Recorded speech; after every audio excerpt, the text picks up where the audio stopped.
Hello, this is chapter 6 of The Great Gatsby. In this chapter, we see a lot about the myth of self-manufacture. The idea that in the American dream, you can be who you want to be. All you have to do is put your mind to it. We see that Gatsby's position in the mind, in the social mind, has become so grand, so grandiose, so inflated that the people who've been to his parties and accepted his hospitality just talk about him enough to make it seem that his very existence is news. A reporter comes to knock on the door, and it seems that this is in response to just he's following a hunch, which is something to do with rumours. Gatsby is being gossiped about. And we know that he's got these dubious underworld connections, so it's probably something to do with illegalities and stuff that Gatsby shouldn't be doing. But quite how these inventions were a source of satisfaction to James Gatz of North Dakota isn't easy to say. Now, the structure here is that Nick begins to tell us information that he was only given by Gatsby toward the end of the story, but he gives us the story now. So we're a little over halfway through and we're finally finding out where Gatsby comes from. And the true identity is revealed, that he was legally called James Gatz. He changed it at the age of 17, and the specific moment that witnessed the beginning of his career when he saw Dan Cody's yacht drop anchor over the most insidious flat at Lake Superior. Insidious, a word that means sneaky. We then get a pretty detailed description of this young man who's on the beach in a torn green jersey and a pair of canvas pants. But that it was already Jay Gatsby who borrowed a rowboat, pulled out to the boat that Dan Cody is on, and informed Cody that a wind might catch him and break him up in half an hour. Nick says, I suppose he had that name ready for a long time even then. His parents were shiftless and unsuccessful farm people. The truth was that Jay Gatsby of West Egg, Long Island, sprang from his Platonic conception of himself. Platonic in this sense means that Plato, the philosopher, had this idea that there is a perfect version of something. The Platonic concept, or the essential concept of himself, he was a son of God, a phrase which, if it meant anything, means just that. He needed to be about his father's business. So this kid, this 17-year-old kid, has already cooked up an identity for himself where he's destined for great things. He was in the service of a vast, vulgar, meretricious beauty. So we see Nick being completely cynical about the way in which he envisaged himself. What he's actually been doing for the last year is he's been a clam digger and a salmon fisher in any other capacity that brought him food and bread. He's more or less a scavenger. He's just living off the food that he can find. He knew women early, so he's sexually experienced, and since they spoiled him, he became contemptuous of them. He is obviously a good-looking and an attractive man. Others became hysterical, and in his overwhelming self-absorption, he took this for granted. Note the phrases which are describing Gatsby's character. But his heart was in a constant turbulent riot.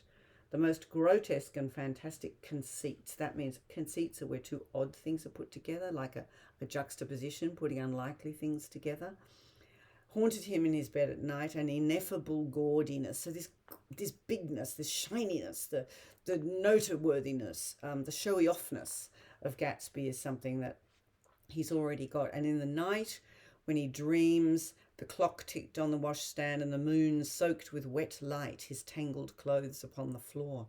Each night he added to the pattern of his fancies until drowsiness closed down on some vivid scene with an oblivious embrace. And night after night he dreams these extraordinary sort of semi-nightmares about what he wants to be. An instinct toward future glory had led him to a small college where he quickly became disillusioned, and he despised the janitor's work with which he would have to pay his way through, so he felt he was above it. The day that he met Dan Cody, Cody was 50 years older than him, a product of the Nevada silk. Now, there's a lot of Americana here. This guy has been out, he's basically been a gold digger, he's a silver miner, he's made a fortune, many times a millionaire, by mining and probably doing a few shady things himself. He is physically robust, but on the verge of soft-mindedness. He's an old guy. and an infinite number of women had tried to separate him from his money. The none too savoury ramifications by which Ella Kay, the newspaper woman, so this is naming a woman who is going to be notorious because she's in newspapers and she's a woman, and it's 1902 in which she started to do this, played Madame de Maintenon. She is a famous French mistress of the French king. So the idea is that this woman is managing the power behind the wealthy man. Anyway, she set him out on a boat and he's been coasting along these shores for 5 years. And then when he has this chance encounter with young Gats, it represents all the beauty and glamour in the world. And I suppose he smiled at Cody. He had probably discovered that people liked him when he smiled. Then we get a recount of how Cody kind of took him on as a sort of PA, body man, whatever, put him in the right clothes, which is always an important step. Cody, he was in turn his steward, mate, skipper, secretary, and even jailer. For Dan Cody sober knew what lavish things doing Dan Cody drunk might soon be about, and he put more and more trust in Gatsby. So Cody is a drunkard, and Gatsby's meant to take care of him. Nick describes him from the photo that he's seen in the bedroom. A florid man, means a red face, with a hard, empty face, the pioneer debauchee. Pioneer meaning the guy who went out and conquered the land. Debauchee, someone who's just got no principles, drinks, excesses in every way, parties around, has no responsible bones in his body. And he brought back to the eastern seaboard. Remember, the east is where the high-tone people are. He brought back to the eastern seaboard the savage violence of the frontier brothel and saloon. So the Wild West, not the staid Midwest that Nick comes from, but the Wild West where the cowboys are. Dan Cody has brought that wildness into the proper Tony upper-class parts of the East Coast. And Gatsby inherited money from Cody when he died, but he never saw it. $25,000 should have been his, but he didn't get it. Nick says he told me all this much later, but I've put it down here with the idea of exploding those first wild rumours about his antecedents. Here we see Nick being the custodian of Gatsby's story. We are always only getting the story of Jay Gatsby through Nick's eyes. And here we see this. I've decided I'm going to tell you this now because you need to know that those rumours really weren't true. He talks about how he's also been at a hiatus in his association with Gatsby. He's been in New York, trotting around with Jordan and trying to ingratiate himself with her Zen Island. Doesn't really work. Then he goes over to visit Gatsby one afternoon. While he's there, a party of 3 people arrive on horseback. And curiously, Tom Buchanan is one of them. He doesn't know the other 2, and of course neither does Gatsby. Gatsby doesn't really know anybody. They come into the house. Gatsby offers them a drink, a cigarette, a cigar, a lemonade, starts to make small talk. Did you have a nice ride? Moved by an irresistible impulse, Gatsby turned to Tom, who had accepted the introduction as a stranger. I believe we've met somewhere before, Mr. Buchanan. Tom is gruffly polite, says, oh yes, he did. I know your wife, continued Gatsby, almost aggressively. So here we see Gatsby staking a claim, claiming knowledge of Tom's wife. And Tom doesn't take it very kindly at all. The party of 3 keeps on having a few drinks, but after a very few minutes, they say that they need to go. And the man who's with them, Mr. Sloane, says we need to get back to New York. And the lady says, come to supper with me, said the lady enthusiastically, both of you. That included Nick. Sloane gets to his feet and says, come along, to her only. Sloane is plainly excluding Gatsby and Nick from the invitation. He doesn't actually want to be with them any longer, but this lady presses it a little bit and says, I mean it. And Gatsby says, well, I can't ride a horse, I haven't got one. You'll have to wait for me. I'll follow you in the car. Gatsby has completely misread the social cues here. He doesn't understand that he is not supposed to say yes to this invitation. He does not understand that these East Coast people are see him as inferior to them despite his grand opulence, and they don't want him to come to dinner. He doesn't understand that his role in this transaction is to decline. They go without him, and he's terribly taken aback by this. We have a scene where Tom and Nick shake hands. They disappear down the drive, just as Gatsby, with a hat and a light overcoat in hand, came out of the front door, where you can imagine how Gatsby will feel rebuffed by the fact that his guests have hightailed out. Tom seemed to have been perturbed at the idea that Daisy's been running around alone, and it seems that there was an unpleasantness in the air, a pervading harshness that hadn't been there before.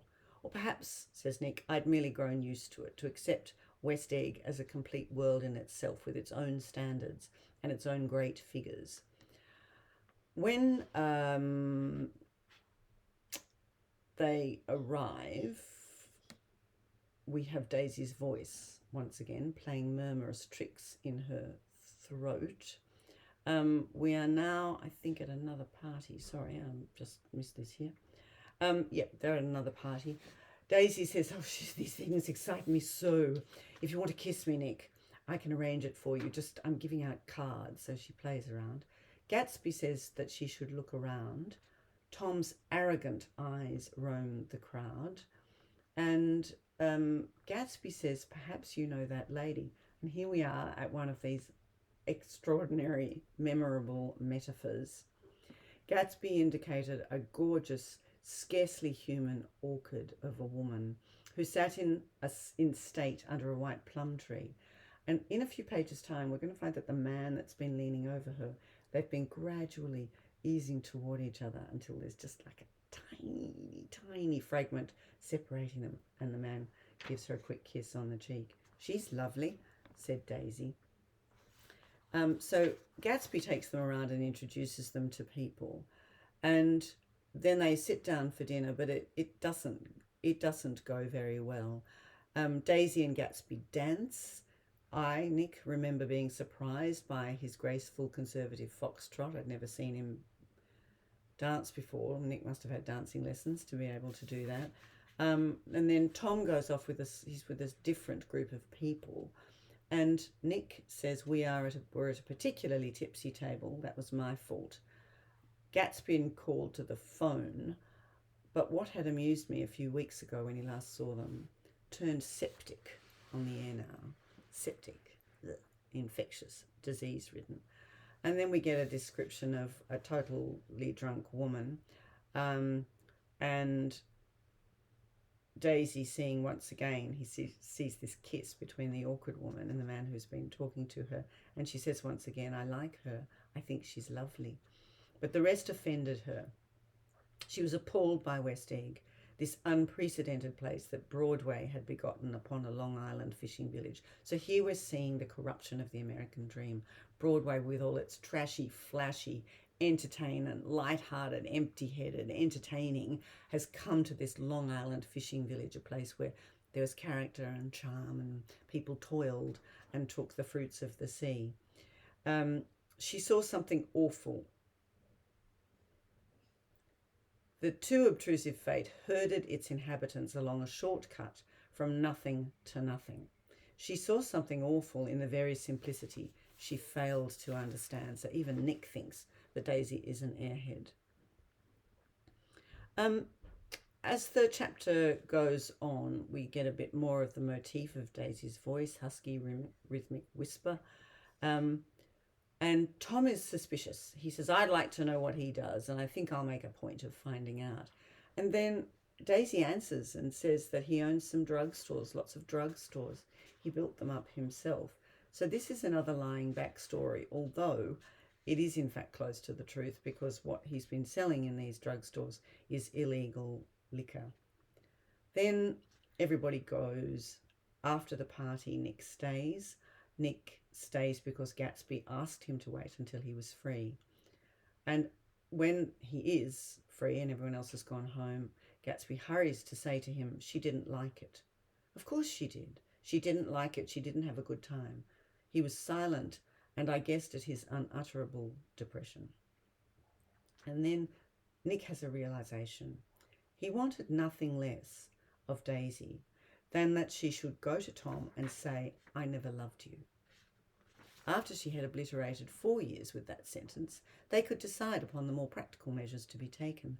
One of them was that after she was free, they would go back to Louisville and be married from her house, just as if it were 5 years ago. Nick sees that Gatsby is a complete fantasist, that he's just living in it's nonsense. It's something that can never happen.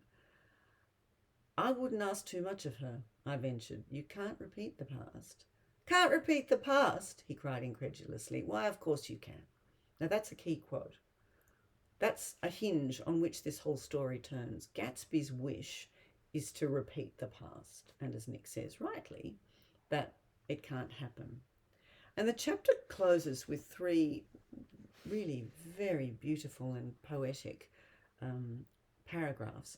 A description of them walking down the road 5 years before in the moonlight, a cool night, mysterious excitement in the air, the quiet lights in the houses were humming into the darkness, a stir and bustle among the stars. Gatsby saw the way that the apartments formed a ladder and mounted to a secret place above the trees, and then, this is imagination, he could climb to it if he climbed alone, and once there he could suck on the pap of life, gulp down the incomparable milk of wonder. I want you to note the entire next paragraph. His heart beat faster as Daisy's white face came up to his own. He knew that when he kissed this girl and forever wed his unutterable visions to her perishable breath, his mind would never romp again like the mind of God. So he waited, listening for the moment long to the tuning fork that had been struck upon a star. Then he kissed her. As his lips touched, she blossomed for him like a flower, and the incarnation was complete. Through all he said, even though his appalling sentimentality, I was reminded of something. This is Nick summing up. An elusive rhythm, a fragment of lost words that I'd heard somewhere a long time ago. For a moment, a phrase tried to take shape in my mouth, and my lips parted like a dumb man's, as though there was more struggling upon them than a wisp of startled air. But they made no sound, and what I had almost remembered was uncommunicated forever. The tragedy of things that come to nothing, go where? Nowhere. The air, the perishable breath. It's all music. Tuning forks struck upon a star. It's all nothing. It's not there.